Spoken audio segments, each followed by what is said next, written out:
مساء الخير، ازيكم عاملين ايه؟ النهارده هنتغدوا ان شاء الله مع بعض كده، ايه غدويه حلوه كده وحرشه كده. قلنا بقى ان احنا ايه نقلدوا اخواتنا المصاروه القهريين، ونعملوا لهم بقى ايه الكشري المصري. انا جبت العدس بجبه، وفي بعض البلاد الاخرى بيسموه عدس بني يعني.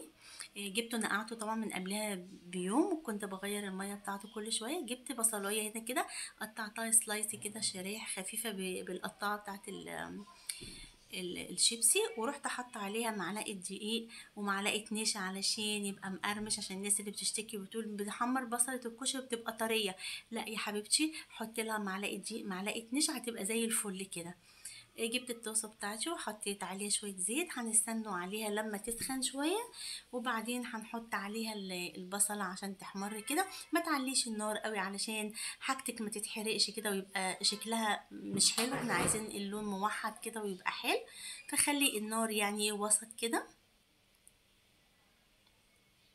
ما تحطهوش كله مع بعض يعني مره واحده كده، لا حبه حبه كده عشان يبقى مقرمش كده ويبقى حلو، تعرفي تقلبيه.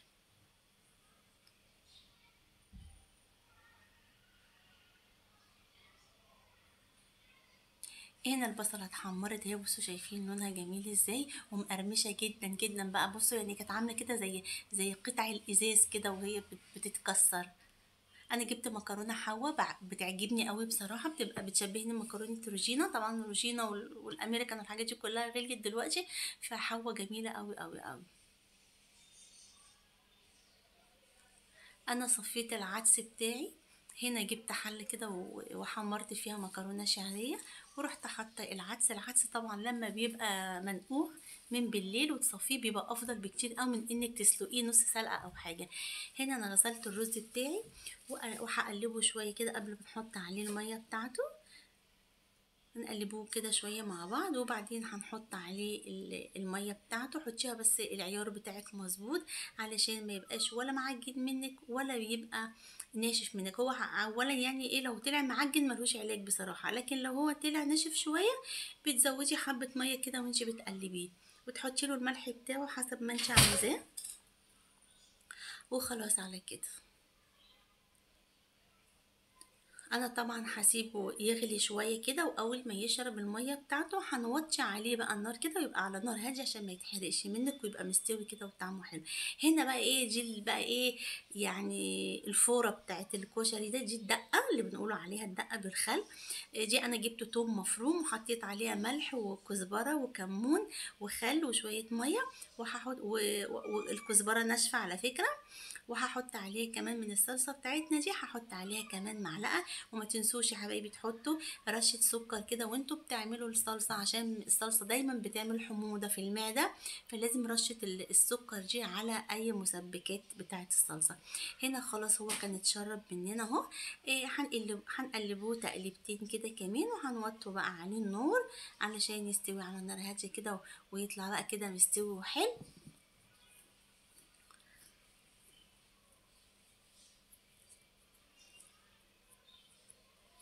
جربوه هيعجبكم قوي، واكله حرشه كده وجميله بصراحه. دلوقتي الطبق بقى غالي بره جدا، يعني في المطاعم بره بقى غالي جدا. اعملي في البيت وحاجه نضيفه وانت عاملاها في بيتك. طبعا احنا هنا بقى مش عاملين خضار ورز عادي عشان نعمله في بوله او نحطه في فورمه ويبقى شكلها حلو. لا احنا يعني بنغرفوه كده، غرف عشوائي كده. بنجيبه طبق كده طبعا وبنحطه فيه نغرفه فيه كده اهو. بصوا واضح ان هو طبعا الاكل سخن مولع يعني من البخار اللي طالع على كاميرا التليفون. وهنا بقى بنحط شوية مكرونة. المكرونة بقى تجيبيها، انا دايما بصراحة بجيب المكرونة الصغننة دي، وبكون كمان عندي مكرونة اسباجيتي وبكسرها وبحطها عشان تبقى شبه بتاعة المطاعم بالظبط. ما كانش عندي بصراحة فما حطيتش يعني، او نسيت يعني تقدروا تقولوا كده. طبعا هي طبعا الاساس لازم بيحطوا له حمص طبيخ الكشري ده، بس بصراحة احنا مش بنحبه الحمص ده.